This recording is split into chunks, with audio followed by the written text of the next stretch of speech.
You're not hungry. You ate an hour ago. You know you're not hungry, and you're still thinking about it. The chocolate in the cupboard, the half packet on the counter, the thing you promised yourself you'd leave alone. Some part of you has already decided, and it isn't asking your opinion. Here's what I want you to know before we go any further. That is not weakness. It is not greed. It is not a character flaw you were born with and have to spend your life apologizing for. It is a reward system that was right about food for 2 million years. And then the food changed. Let's start with what sugar actually was for almost all of human history, because we've forgotten completely. Picture the world your appetite was built for. No shops, no packets, no kitchen. In that world, how often do you taste something sweet? Almost never. Sweetness in nature means one of two things: ripe fruit, which exists for a few weeks a year in one place, and you're competing with every bird and animal for it. Or honey. And honey means climbing a tree and being stung repeatedly by a colony of insects defending it. People died getting honey. So sugar wasn't a food, it was an event. Rare, seasonal, and expensive in effort, and sometimes in blood. Now, if something is that rare, that valuable, and that fleeting, what should a brain do when it finds it? It should scream. It should light up every reward circuit it has and say, "Eat all of it, right now, and remember exactly where you found it." That's what's happening when you can't stop thinking about the cupboard. That's the same circuit. It hasn't changed. It's just that the tree is now 4 steps away. It never runs out, and nothing stings you. And it gets stranger. Because in nature, there's something that almost never happens. Sugar and fat together. Think about it. Fruit is sweet, but it has almost no fat. Nuts and meat have fat, but they're not sweet.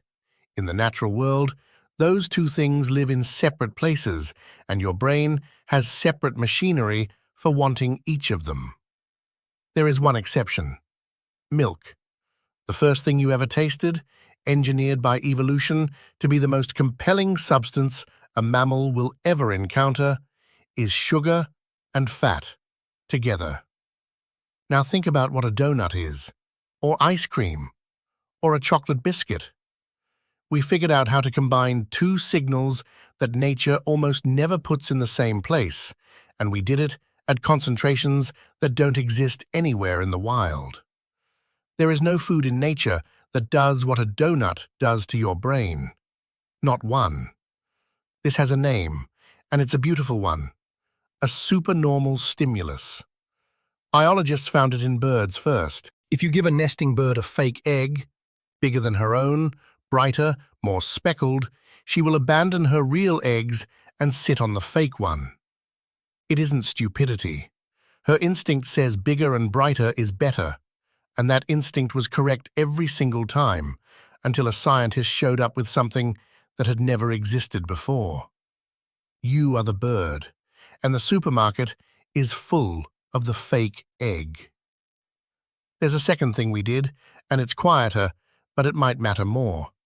We changed the speed. Eat an apple. There's sugar in there, but it's locked inside fiber and structure. You have to chew. It takes time. The sugar arrives in your bloodstream slowly, over a long, gentle curve. Your body has plenty of time to notice and to say, "That's enough. Now drink apple juice." Same sugar. Fiber gone. Chewing gone. It arrives in a rush. We spent a century learning how to strip out everything that slowed food down. Fiber, structure, the work of eating. And what's left is a delivery system. You can now consume in 90 seconds what would have taken your ancestor an hour of chewing to get.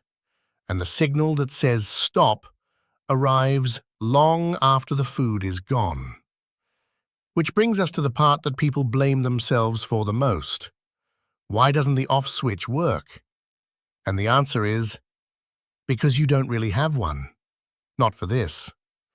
You have fullness signals, but they mostly respond to volume and protein, stretch in the stomach, certain nutrients arriving. That worked perfectly in a world where calories came bundled with bulk. Eat enough calories, and you were necessarily also eating a large physical quantity of stuff. The volume was a reliable proxy for the energy. Modern processed food broke that link. It's engineered to be enormously energy-dense and to take up almost no room, to melt in the mouth, to leave almost nothing to swallow. It slips underneath the only measuring system you have. Your body isn't failing to notice, it's measuring the wrong thing. Because for 2 million years, that thing was never wrong. And food companies know this precisely.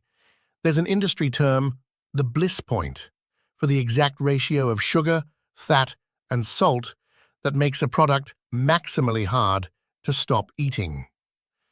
That is not an accident of manufacturing. That is a target. Teams of people with laboratories and taste panels work out where that point is and build products that sit exactly on it. So, when you're standing at the counter at 11 at night, losing an argument with a packet, understand what you're up against.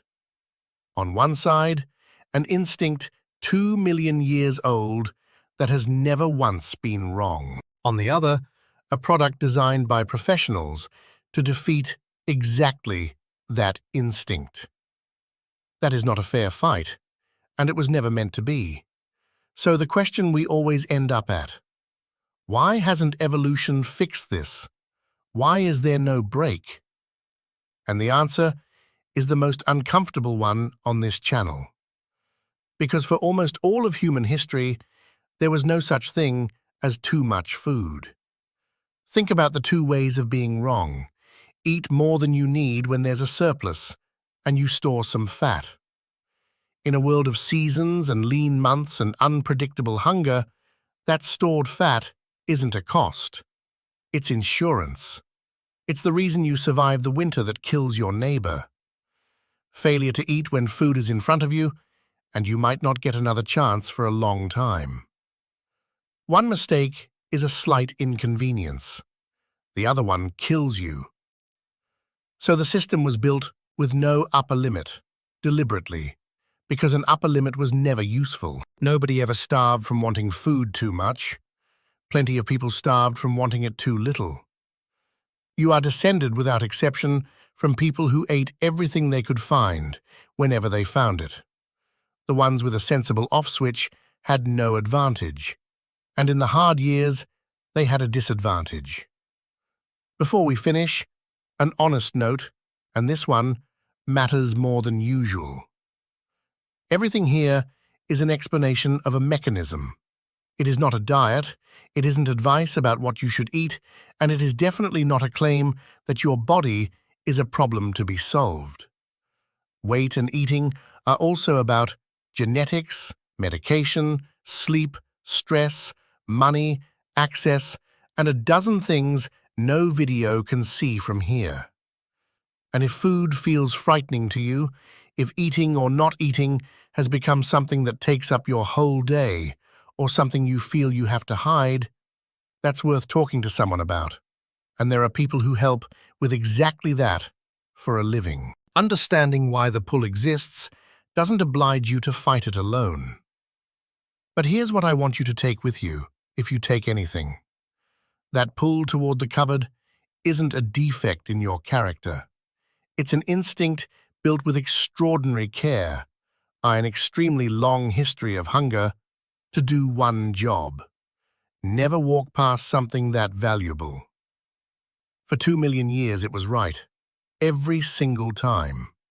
Then, in about 70 years, we filled the world with something it was never designed to see, and then told you it was your fault for wanting it.